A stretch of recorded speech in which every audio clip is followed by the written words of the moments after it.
எல்லாருக்கும் வணக்கம். John Lewis நினைவு பள்ளி சார்பா உங்களை வரவேற்கிறதுல ரொம்ப சந்தோஷம். இன்னைக்கு நாம அணுக்களும் மூலக்கூறுகளும் பாடத்திலிருந்து ஒரு 10 மல்டிபிள் சாய்ஸ் கொஸ்டின்ஸை ஒரு சேலஞ்ச் மாதிரி எடுத்து பார்க்க போறோம். என்ன இந்த சவாலுக்கு நீங்க ரெடியா? வாங்க நம்ம அறிவை இன்னும் கொஞ்சம் ஷார்ப் ஆக்கிக்கலாம். Okay, section 1. முதல்ல சில அடிப்படை கேள்விகள்ல இருந்து ஆரம்பிக்கலாம். உங்க கோர் நாலேஜ் எப்படி இருக்குன்னு டெஸ்ட் பண்ணி பாப்போமா? சரி, நம்ம கேள்விக்குள்ள போலாம். கிராம் மூலக்கூறு நிறை அப்படின்னா என்ன? கொடுத்திருக்கிற ஆப்ஷன்ஸ்ல எது அதோட சரியான டெஃபினிஷனா இருக்குன்னு கொஞ்சம் யோசிச்சு பாருங்க. இதுல நீங்க கவனிக்க வேண்டிய முக்கியமான விஷயம் என்னன்னா, ஒப்பு மூலக்கூறு நிறைங்கிறது வெறும் ஒரு ரேஷியோ தான். அதுக்கு யூனிட் கிடையாது. ஆனா அதே வேல்யூவை நம்ம கிராம்ல சொன்னோம்னா அதுதான் கிராம் மூலக்கூறு நிறை. சிம்பிள். அப்போ சரியான பதில் ஒரு பொருளின் ஒப்பு மூலக்கூறு நிறையை கிராமில் குறிப்பிடுவது. சூப்பர். அடுத்த கேள்விக்கு போகலாம். பாஸ்பரஸ், அதாவது P4ஓட அணுக்கொட்டு எண் என்னவா இருக்கும்? முதல்ல அணுக்கட்டு எண்ணா என்னன்னு தெரிஞ்சுக்கணும். அது ஒரு மூலக்கூறுல எத்தனை அணுக்கள் இருக்குன்னு சொல்றது. பாஸ்பரஸோட ஃபார்முலா P4. இதுல அந்த சப்ஸ்கிரிப்ட் 4ஐ பார்த்தாலே தெரியுது அதுல 4 பாஸ்பரஸ் அணுக்கள் இருக்கு. சோ பதில் ரொம்ப சிம்பிள், அதோட அணுக்கட்டு எண் 4. இப்போ கெமிஸ்ட்ரியில ரொம்ப ரொம்ப முக்கியமான ஒரு விதிய பத்தின கேள்வி. அவோகேட்ரோ விதிய ஞாபகப்படுத்தி பாருங்க. ஒரே அளவு வால்யூம்ல இருக்கிற வேற வேற கேஸஸ் என்ன விஷயத்துல சமமா இருக்கும்?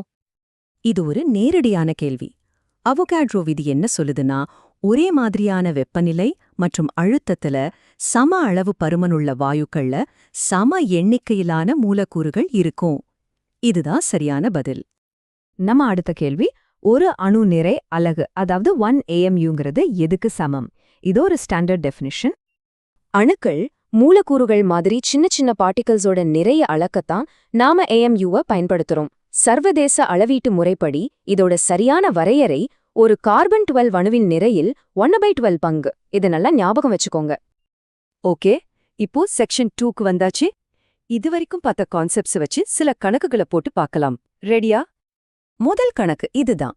34 கிராம் அமோனியா, அதாவது NH3ல எத்தனை மோல்கள் இருக்கு? இதுக்கு விடை கண்டுபிடிக்க முதல்ல அமோனியாவோட மோலார் நிறைய நாம கணக்கிடணும். வாங்க இதை எப்படி சால்வ் பண்றதுன்னு பார்க்கலாம். முதல்ல அமோனியாவோட மோலார் மாஸை கண்டுபிடிக்கணும். நைட்ரஜனுக்கு 14, அப்புறம் 3 ஹைட்ரஜனுக்கு 3. சோ 14 + 3 மொத்தம் 17 கிராம் பர் மோல். இப்போ நமக்கு கொடுத்திருக்கிற மாஸ் 34 கிராம். அதை இந்த 17ஆல டிவைட் பண்ணா என்ன வரும்? கரெக்ட், 2 மோல்கள். இதுதான் சரியான விடை. அடுத்த கணக்கு கொஞ்சம் ட்விஸ்ட் ஆனது. 46 கிராம் சோடியம்ல எத்தனை அணுக்கள் இருக்குன்னு கேக்குறாங்க.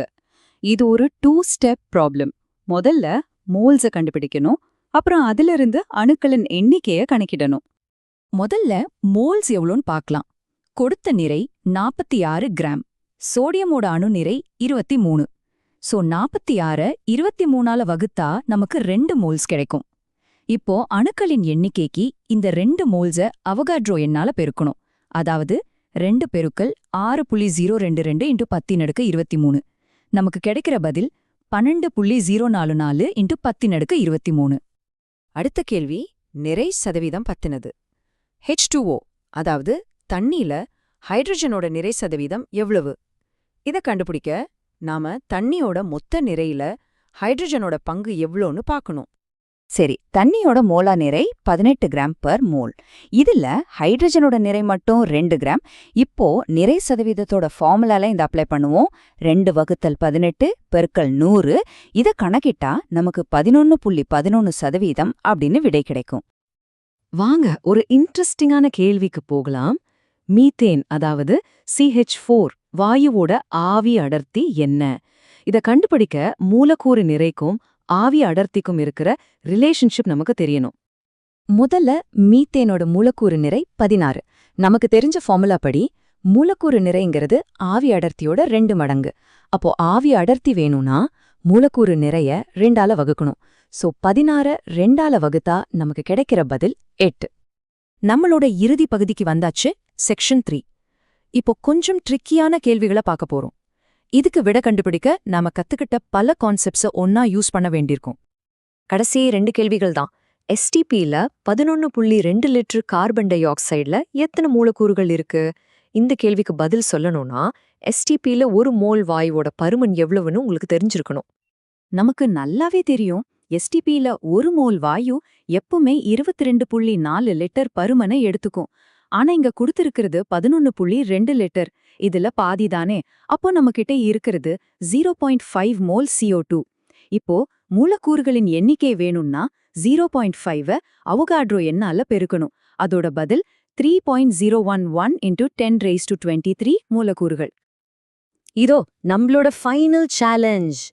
கொடுத்திருக்கிற 4 ஆப்ஷன்ல எதுல அதிக எண்ணிக்கையிலான அணுக்கள் இருக்கு? இதுக்கு கொஞ்சம் வேலை இருக்கு. நாம ஒவ்வொரு ஆப்ஷனையும் தனித்தனியா கணக்கிட்டு கம்பேர் பண்ணணும். இப்போ இந்த டேபிள பாருங்க. எல்லா ஆப்ஷனையும் நாம ஒர்க் அவுட் பண்ணியிருக்கோம். எல்லாத்தோட அணுமோல்களையும் கணக்கிட்டு பார்த்தா எதுல அதிகமா இருக்கு? ஆமா, 4 கிராம் ஹைட்ரஜன்ல தான் மொத்தமா 4 அணுமோல்கள் வருது. மத்த எல்லா ஆப்ஷன்ஸையும் விட இதுதான் அதிகம். அப்போ நம்மளோட பதில் 4 கிராம் ஹைட்ரஜன். அவ்வளவுதான். இந்த சேலஞ்சில கலந்துக்கிட்ட உங்க எல்லாருக்கும் ரொம்ப நன்றி. நாம அடுத்த பகுதியில சந்திக்கலாம்.